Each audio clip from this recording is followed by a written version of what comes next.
అండి, మన చరిత్ర పుస్తకాలు చెప్పని ఒక యోధుడు ఉన్నాడు. ఆంగ్లేయులకు నిద్ర పట్టకుండా చేసిన వీరుడు. 1857 స్వాతంత్ర సంగ్రామం గురించి అందరికీ తెలుసు. కానీ అంతకు 11 సంవత్సరాల ముందే 1846లో ఒక తెలుగు వీరుడు ఆంగ్లేయులపై ఆయుధం ఎత్తాడు. ఉయ్యాలవాడ నరసింహారెడ్డి. కర్నూలు ప్రాంతం నుండి వచ్చిన ఈ వీరుడు బ్రిటిష్ వారి పన్నులకు, భూ కబ్జాలకు వ్యతిరేకంగా పోరాటం చేశాడు.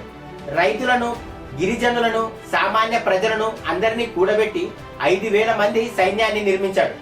గెరిల్లా యుద్ధంతో కొన్ని నెలల పాటు ఈస్ట్ ఇండియా కంపెనీని ఆపాడు. బ్రిటిష్ వారు ఆయన తల మీద బహుమతిని కూడా ప్రకటించారు. అంతలా భయపడ్డారు వారు. కానీ అంత త్యాగానికి బ్రిటిష్ వారు ఏమిచ్చారు? విశ్వాసఘాతకం. 1847లో ఒక మోసగాడి వల్ల ఆయన బంధించబడ్డాడు. నరసాపురంలో బహిరంగంగా ఆయనను ఉరితీశారు. ఇది కేవలం ప్రజలను భయపెట్టడానికి మాత్రమే చేసిన దుశ్చర్య. అతనిని మనం మర్చిపోయాం.